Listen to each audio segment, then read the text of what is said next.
In Creo Parametric, you can turn on dual dimensioning for a drawing. Here I have a drawing sheet. I've started showing my different dimensions. These dimensions are in millimeters.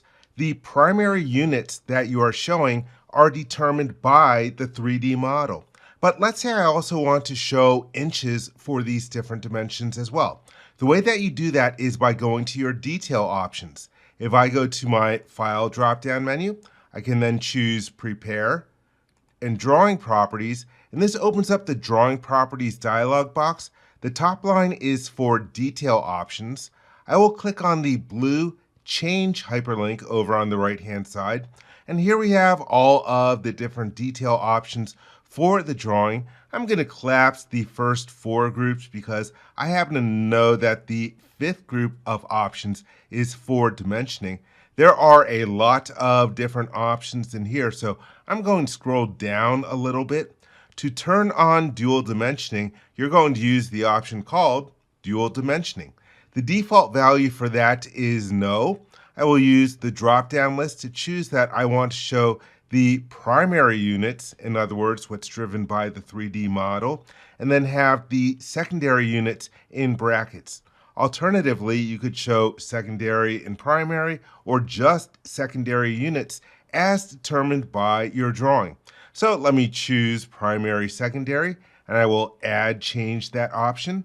So now I need to specify what units I want as the secondary units.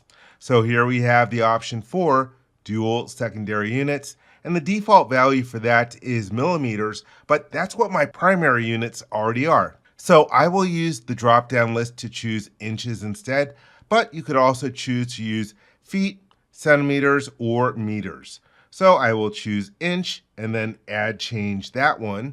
There are a few other different options in here. So here's one for dual dimension brackets. What that means is that your secondary unit or secondary dimension can appear in brackets. The default value is yes. If you change this to no, it will not appear in brackets. It'll just have nothing around the secondary dimension. And another one that is relevant is dual digits difference.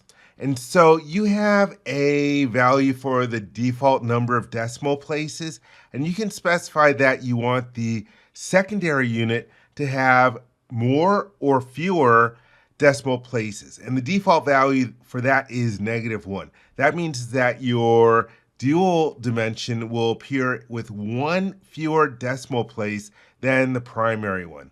Well, in this case, maybe I want them to have the same number of decimal places. So I will change it to 0. I hit the Enter key, so that is the same as clicking Add Change. And there's one other option that I want to mention.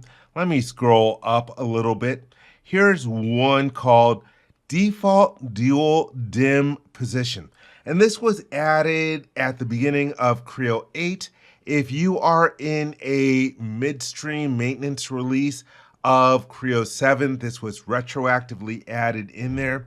And so with this option, you could specify whether the dual dimension should appear either below or to the right of your primary dimension. And the default value is below. I'm happy with that value, so I am not going to change it.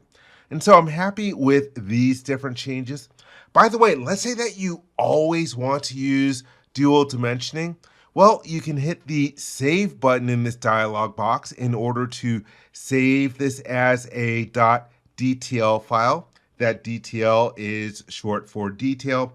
And then you can set your drawing setup file config.pro option to point to that DTL file, so it will be read in whenever you launch Creo Parametric or create a new drawing.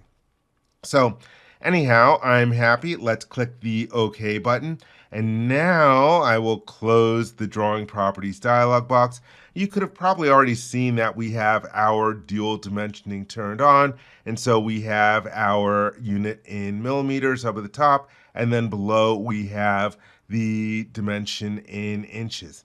And by the way, you can also set individually where you want those different dimensions to appear. So for example, I'm going to use my selection filter in the lower right-hand corner to make sure that I'm only selecting annotations. That way, when I swipe a box over these two different dimensions, I have access to the Dimension tab.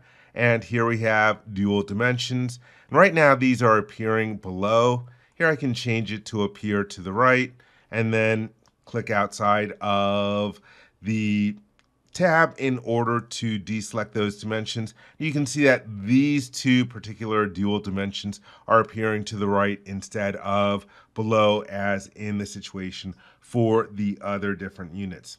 And by the way, I mentioned that the primary unit is going to be established by the model.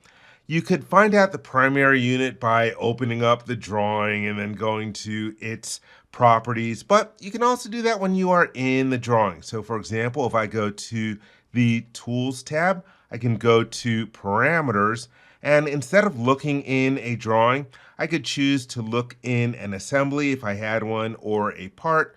In this case, I only have one part, so it defaulted to the active part. And then from this drop-down list, we can go to Reported Model Units. Starting in Creo Parametric 11, there are parameters automatically created for the different model units. And so, for example, with PTC units length, we can see that for this part, the value is millimeters. In other words, the part is in millimeters. That is the primary unit. Let me click the OK button to get out of that dialog box. And so that is how you turn on dual dimensioning for a drawing.